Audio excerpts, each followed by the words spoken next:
Hello and welcome to How to Start Up, a podcast for anyone starting a company. This is a collection of conversations with people who have all successfully started, run and even sold their own companies, sharing not only professional but personal experiences on what we should be doing now, next or never. Hosted by me, Juliet Fallowfield, founder of PR consultancy for startups Fallowfield and Mason. In this episode, we hear from Melissa Hobson, a self-employed specialist copywriter and PR consultant working with for-purpose organisations. Driven by her passion for marine conservation, Melissa pursued self-employment in February 2021 to support organisations that are making a positive difference to the oceans, the planet and people's lives. Melissa shares with us her advice for founders seeking to avoid greenwashing and authentically implement environmentally friendly processes within their businesses. Hi Melissa, it's great to have you on How to Start Up today. It'd be wonderful if you could start with a brief introduction as to who you are and the work that you do. Thank you. Yeah, thanks for having me. So I'm Melissa Hobson. I am a copywriter and a PR consultant, and I'm a sole trader, so my business is just me. I set out as self-employed in 2021, so all the pandemic craziness was still rolling on. But previously, I'd built up a career in PR, mainly agency side in London. And after about a decade of doing that for various clients, I had a bit of burnout, quit and moved to Mozambique, as you do. Why not? And I started working with marine conservation charities over there. And then the pandemic brought me home. So I'd been working with conservation charities in-house and as pro bono. And then in the pandemic, I set out on my own, and I now do that as freelance. And how are you finding being a sole trader? I absolutely love it. What's the number one thing that you love the most about it? I think for me, it's having the control over my business, my time, my boundaries, and being able to really shape things in a way that work for me. I used to love agency life. It was really busy. I had a big variety of clients, but I did feel like sometimes you're at the desk because you need to be at the desk, as opposed to it necessarily being the best time for your brain. So being able to flex things like that and just really make sure that everything's working best for me, and then it works best for my clients as well. And talking of your desk has obviously now changed slightly. Yeah, so my niche is marine conservation. I'm a diver and I just love the ocean. So anything to do with the ocean, marine conservation is where I really geek out, basically. But I also do other charity and sustainability related consulting as well from a writing and PR perspective. So that's where my client base tends to sit. And why was it you went into that in particular? Was it like a personal passion that you then got to do for your day job? 100%. Looking back, I kind of feel like I just couldn't help myself. Yeah. I was actually a diver before I even started in PR. I went to Australia on a holiday when I was at university. Someone persuaded me to learn to scuba and I thought, why not? It'll be fine. Hated every second of the training. It was awful. And all I could think was I just need to get through this and then I never have to do it again. And then they got me in the ocean and everything changed. And after that, it was just trying to find more ways to dive as a hobby. Then I started writing for some diving magazines, and it's all gradually crept up that, yeah, my career and my passion have combined, which has been amazing. Really, really cool. And with that, you'll see a lot of clients who come to you with green claims. And we understand the term greenwashing from a top level, but I'm hoping you could explain it a little bit more in detail. Yeah, absolutely. So this is definitely something I think people and businesses are increasingly aware of at the moment. And essentially, greenwashing is putting out an inaccurate impression that your business is more green than it is. So that might be straight out lies for some companies, hopefully not, but you do see it happen. But it can also be things like people maybe exaggerating a claim or saying something that actually, if you dig into the evidence, it might be a little bit misleading. It's not being completely square with your customers, essentially, and with the people that you're talking about your business to. Well, and presumably as a copywriter, people come to you to do that for them and give that impression and maybe exaggerate a little bit. Do you have to do a lot of fact checking and due diligence on your clients' claims? Yeah, absolutely. I tend to say no to a lot of clients. So I do get approached by quite a lot of people who want to talk about their sustainability commitments, for example, and the due diligence actually comes beforehand. And I'll maybe look into it and say, I don't think we're a good fit for each other. Sometimes that might be other things, capacity or whatever. But if there's a client who wants to talk about their sustainability commitments, but then won't talk about the details of what those are, that can be a big red flag for me. There is the opportunity sometimes when you're working with clients that being able to push back and ask those questions actually sends them off to do some more digging themselves. And I have worked with some clients, corporates and things like that, who actually want to get it right. So can have quite honest conversations about what does this actually mean. You've said your product is 50% greener, but 50% greener than what? What do you mean by greener? Have you looked at the whole supply chain, not just the last little bit? And all those kind of questions, you can really dig quite deep into things. How do you encourage people to do that? Is it just, and I do this a lot with my clients as well, it's sort of going back to the detail and the facts and saying the more detailed you can get and the more statistics you can get in there and prove them, the better. What advice would you give for a new founder or a new company when it comes to their green claims? So I guess the key thing that I would say, if people haven't heard of it, is to check out the Green Claims Code. And that's something that was launched about the start of this year, so start of 2022 in the UK. And it's basically a code to help businesses not mislead their customers. There's a full, I think it's 60-something page document, which I have been through several times, but you don't, luckily, need to go through every single page of that. They do have some really handy checklists and things like that. So having a good read of that and being familiar with it, and the type of things, again, that it's talking about is, are you being fully transparent? If you're comparing something, is it an honest comparison? If you're doing a, say, carbon emissions reduction comparison or something like that, is it like for like with what you're saying your carbon emissions are lower than? Are you thinking about your full supply chain?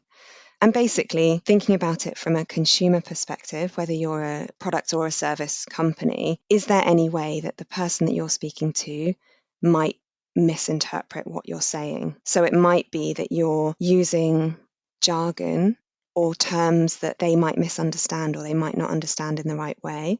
So it's really kind of looking at everything under a bit of a microscope. And then just don't misconstrue anything and don't be elusive. I find a really good way of sense checking anything with copywriting is sending it to someone that knows nothing about that sector or that client. And if they can understand it, then that's fine. 100%. Absolutely. And given that you're recently self-employed, how do you define success for your business? What does success look like to you? That's a great question. When I was agency side on the career ladder, I think I thought that success was promotion, a job title, and being able to do more and develop myself and all those kind of things. But actually, since I've gone self-employed myself, I've realized that for me, success is actually being able to do something that I really, really love, which I'm lucky enough that I am doing at the moment, but also being able to use my business to give back. So having a purpose-led or mission-first business or whatever you want to call it. And then the third thing for me is having a healthy work-life balance, which is something I'm working on. Not always, as you all know, with agency life, it's a bit hard. Well, exactly. When you're consulting, you have multiple stakeholders and you want to do the right thing and do more and you love it. It's very hard to draw the line of knowing when enough's enough.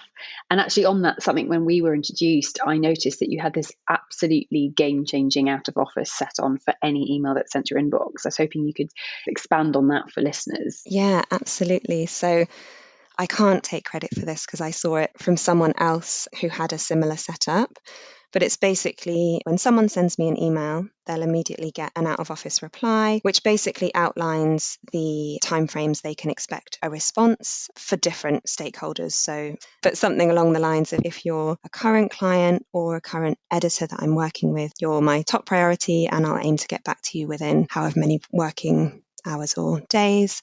If it's urgent, forward your email again with urgent in the subject header and I'll take a look at it ASAP. And then if you're a PR person, this is what I write about and this is how I write. If you're sending me a press release that's not that, thanks but no thanks. Just making it really clear as soon as people get in touch with me, when they'll be able to hear back. And obviously, if they're a potential client, I've outlined my lead time for new clients coming on board. So sometimes people leave things quite last minute. Oh, always. And kind of need someone this week. So they know straight away that I'm not available until XYZ if they need to go away and find someone else.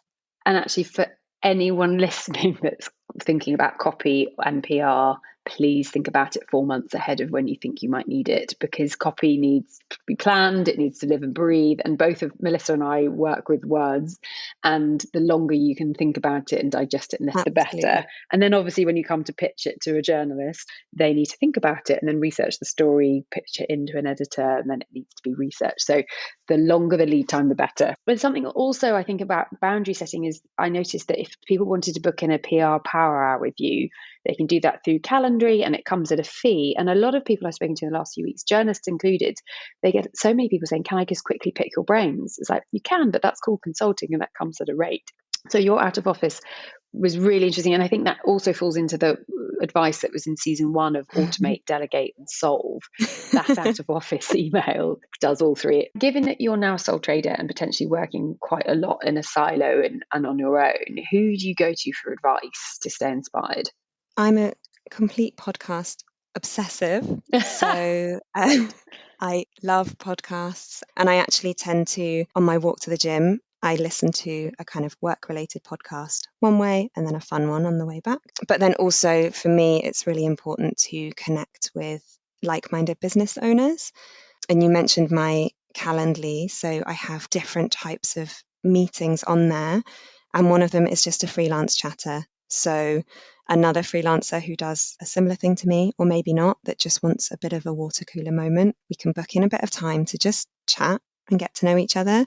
And I've met some absolutely brilliant sole traders and business owners that way. Given that we've had this pandemic and that we all are very familiar with online calls, have you found that's expedited that online networking, and it's just made it completely normal now that we just have a quick Zoom call? We don't need to have face-to-face coffees or spend 3 days trying to find a time to meet in person. I think so. I mean, personally, for the couple of years before the pandemic, I was working with marine conservation organisations anyway, where a lot of the team was on different time zones.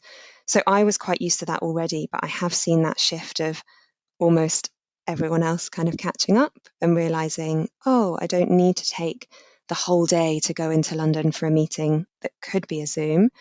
But equally, if something's valuable enough to have that face-to-face time, then making that decision. And I think that's where it's really nice that there is still the face-to-face stuff going on, but people are really thinking about the value of their time in that way. Yes. And that's the other thing. I was talking to some press last week on a press trip with a client, saying how you can have a Zoom rate and then you can have an in-person rate, because you need to pay for the travel time it takes to get to that in-person meeting, which is time you can't be spent working on anything else. And what's the most surprising thing that you've learned about yourself since becoming your own boss? I think it's been the realization of how other people see your business from the outside. Yeah. I have a particular anecdote that kind of springs to mind with this. So I was writing an article for Nat Geo, and I was interviewing a squid marine biologist about a new study that hadn't come out yet. We were going to be one of the first publications to run it. It was all super exciting. And I'm pretty sure I was in my pajamas, because that's a fairly safe bet, with my laptop. And I had a whole flock of ducks suddenly invaded my kitchen. And I was, laptop in one hand, trying to shoo all these ducks outside. And it was just a complete hot mess, basically. Absolutely mortified, having to say to this guy, I'm really sorry, there's suddenly ducks all over my kitchen. I just need to sort them out. But obviously on the other side, all everyone else sees is the byline. They see the article, which by that point I've spent a lot of time on it, and my editors have worked really closely with me on it. So they just see that finished, polished piece. And I guess that's a bit of an analogy for everyone's business, probably. We look at ourselves and think, oh, but I'm not doing this enough. So I think that's what surprised me, kind of having more of an awareness of how other people perceive your business. Yes, it does make me laugh, because there's so many friends who are, oh my goodness, you're doing so well. It looks like you're doing brilliantly. I'm like, no one else has seen that P&L. And that's where that question comes from, because on the outside, people can see what I'm putting on Instagram or what I'm on LinkedIn. And in my head, I'm chuckling going, you didn't see me working to 2:00 in the morning, or the fact I haven't had a day's holiday in 2 years, or whatever it might be. But they're a definition of success could be very different to what actually makes you happy in your own job. And given that you have so many stakeholders to juggle and so many different things that you're doing, how do you structure your day and find that work-life balance? My days do vary depending the type of work that I've got coming in.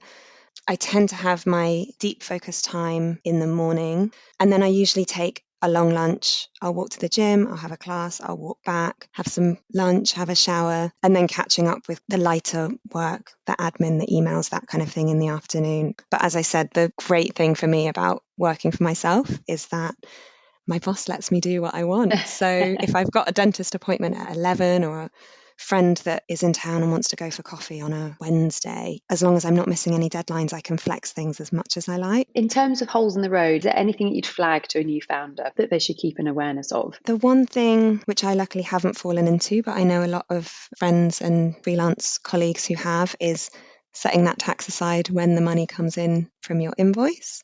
And then I guess the other thing, I know obviously we've been talking about being green and greenwashing and that kind of thing, is being really open and transparent about what you're doing. If you are talking about things from an ethical or an eco point of view, just be really, really honest. I think when people are worried about talking about the things that they're not doing or that they're struggling to do, Yeah. but those are the things actually I think we should be talking about more than the things that we are doing, because it's all very well to crow about your successes, but actually the growth comes when we're talking about where we've hit a wall. On that, I was going to say, what do you enjoy the least about being your own boss? I would probably say when we have bank holidays and everyone asks what I'm up to, because often I'll be at my desk working, but I am, again, we talked a little bit about boundaries. I am trying to push back against that a little bit more and take those bank holiday days, set those annual leave days. And actually, one of the things that I'm trialing now is if everyone else has a bank holiday and I have to work for deadlines or whatever reason, then I take it as time off in lieu. Yeah, you need a break. And I think for me, I've been loving, because we're in Q2 of 2022, we've had quite a lot of UK public holidays in quick succession, but it does mean the rest of the world is off as well. So you're not going to have a slew of emails in your inbox those times. So if you are wanting a proper break, public holidays are good days to try and take off if you can. And just any last golden nugget pieces of advice that you'd like to offer a new founder? For me, I think we mentioned about one of the things that I'm really trying to do is to have a positive impact through my business. And I think that that's something that everyone can do. Everyone's mission and values are going to be slightly different, but you can do something that gives back or that makes a change in a way that you think is impactful and important for you. So just start and do one thing that you think is going to be important for you. And could you give us an example of that one small thing they could just start themselves on that journey? I mean, there's so many. When I say kind of talking about doing one thing, people often think that, oh, I can't have an impact-led business because I'd need to give up flying completely and go vegan and do all these really big things. It's like, well, actually, could you do an audit of your energy within your office or wherever your office space is now? And is there anything you can do to reduce that a little bit? Do you fill the kettle all the way to the top when you boil it? Because that's going to be using more energy. Can you just change to a habit of just boiling for the tea you need? You can do things like reducing paper usage, printing double-sided, using recycled paper, using those scraps. Thinking about offsetting is one of those things that it's best to measure your impact first rather than leading with offsetting, but there are some great offsetting companies that you can look to offset your emissions. Can you change your travel policy? Do you, out of habit, drive to the office every day? Is it somewhere you could cycle? So there's lots of little things, but I think the important thing is that people do something that's suitable for them in their situation rather than trying to do what they think they should do. And make it too overwhelming, just one little thing. Exactly. I think that's really motivating, and it's something that everyone can do, especially small businesses, actually. And be really proud of as well. 100%, yeah. Thank you, Melissa, so much for your time today. It has been fascinating talking to you. I encourage anyone with questions to drop Melissa a line to find out more. And thank you again, Melissa, for your time. Thank you. It's been great to chat. Thank you for listening to How to Start Up. I hope these conversations offer you some confidence, encouragement, and reassurance that you're on the right track. If you enjoy this podcast, I'd be so appreciative if you were to rate, review and subscribe, as it will really help other people starting a company discover it.